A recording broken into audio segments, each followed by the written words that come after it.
Hello, class. Yay, I got it to stay. So, I'm sorry that this is coming up really late.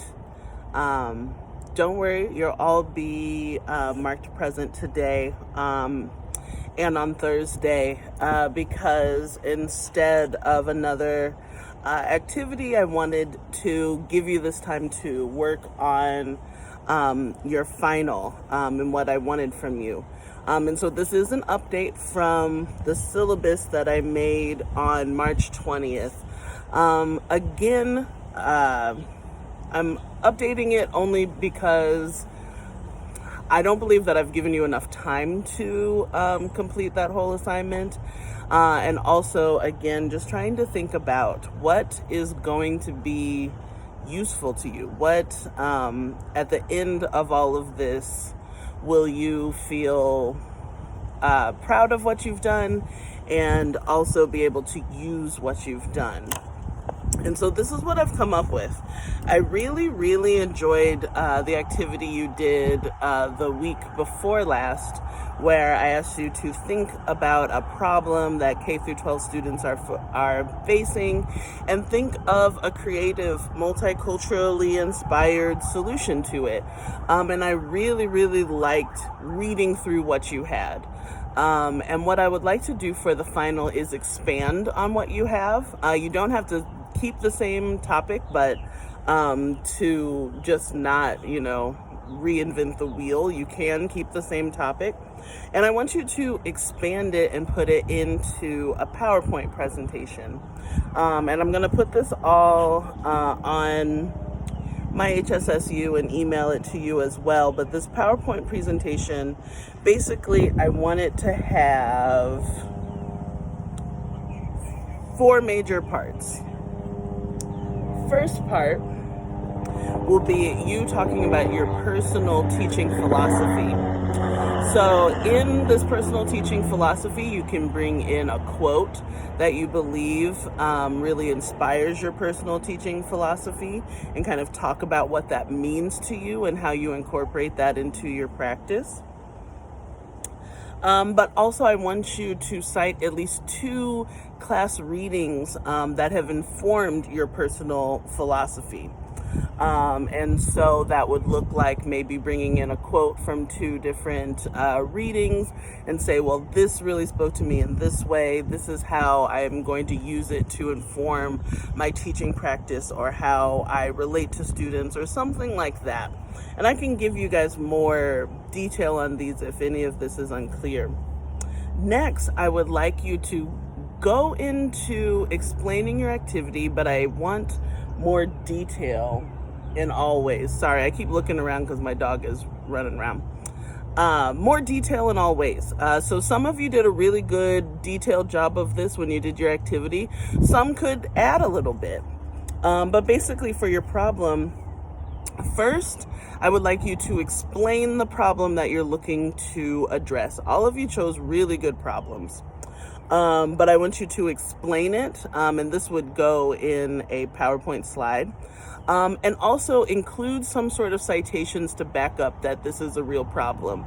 Like maybe find a newspaper article that is talking about how so many students are having trouble finding access to computers and internet, or maybe find something from social media. In fact, I would like it more if you chose something from social media or something directly from that someone has put out there explaining that, like, yes, I'm dealing with this issue.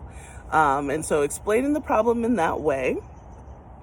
And then second, and I imagine this being in another PowerPoint slide, I want you to explain your problem in context of one of our readings. And so, for example, lots of you kind of talked about the emotional impact that COVID-19 has had on so many students. And I see direct connections between that and in Pedagogy of the Oppressed, when he kind of talks about the psychology of the oppressed and how situations like this can lead oppressed groups to feeling like they're even less equipped or less capable of success or something like that. Or you can connect it with some of the historical readings that we've had about several different groups. But I want you to make a connection between this problem and something that we have read about and talked about. And I want you to cite at least 2 readings in this. That's it. And that can be one slide. Just say, it relates to this in this way. It relates to this other one in this way. So next, I want you to talk about your audience. Each of you identified a specific audience that you have in mind with your program or your project. For example, some of you talked about high school students, 9 through 12. Some of you talked about kindergarten students. I want you to, in your PowerPoint, to explain what your population is, why you chose that population, and maybe describe like an average person from that population that would be a target for your program or your project.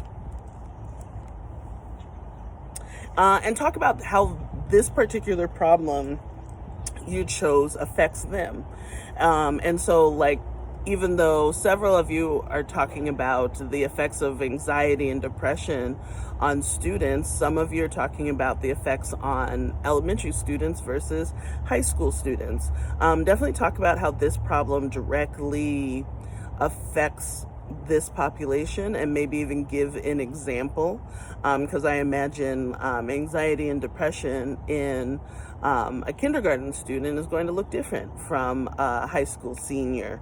And so from there, I want you to go into those 3 parts that I talked about in the activity when you did it 2 weeks ago. Identify, analyze, and solve. So I would want you to go more in depth. Some of you can just like copy and paste what you have, but if you don't feel like you have like a whole page for each of these parts, you should probably expand it to a whole, PowerPoint page. So first, identify. I asked you questions about how are you going to help this population identify the problem. I felt that so many of you did a good job of thinking about, well, how would I explain anxiety to a 3rd grader? And so I would want you to really flesh those ideas out. Next, analyze. How, and this is very, very important, you can maybe use a few slide pages on this. How would you help these students analyze? How would you help them think critically about it? And we talked about the importance of including diverse voices as we're thinking critically. And so I will want you to find even examples of these diverse voices that you would use to help your students understand. And lastly, solve. And then that's where it gets to the actual program and the project. Some of you took this farther than others. It was really fun to read about what you would want to do.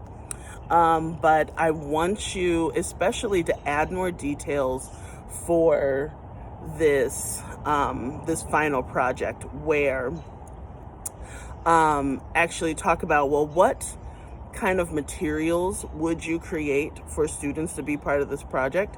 I want it to be all something that someone could access electronically. And so maybe you make like a fake web page, like it's okay to like, dummy one up for like the PowerPoint. Fake web page that would have these resources on it, or I highly suggest that people go and read Denise's activity, where she kind of explained like different things that she would have students do in order to address this problem. And so I'd be looking for that and looking for specific things, looking for actual examples. If you say that, oh, well, I would have them fill out this cartoon or something like that, I want you to give me the actual cartoon, the actual activity they would be doing, and include that in your PowerPoint. And so I want the identify, the analyze, and the solve with examples. and get as creative and detailed as you can with all of these.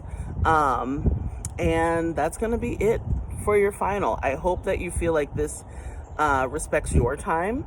I will do everything that I can to help you through creating this. On the syllabus, it says that this is due by the 5th, which is within a week. Really, I can accept it through the end of next week. So I would like your feedback to say, like, yes, this definitely seems possible. No, this doesn't feel possible at all. What are you talking about, Dr. Jones? Let me know, and we will go from there. Thank you for waiting for me. When all of this is over, I hope to, I don't know, maybe I'll have you all over for dinner or something like that. But I hope that you guys are all good and safe. And I look forward to having a successful end to this semester. One just side note. With all of the changes and all of the things that I know that you guys are dealing with, just know that I have deep respect for each and every one of you. And I believe that in just trying, even when you don't feel like you're your best, I know that almost every day I feel like I'm not my best in these situations. But it shows such incredible strength, still trying to keep up on it. And I promise you that I will respect that as I'm grading these and going forward. And so I appreciate you guys for being patient. I'm going to get this up as soon as possible and email you. But yeah, we will continue the conversation. Have a good day.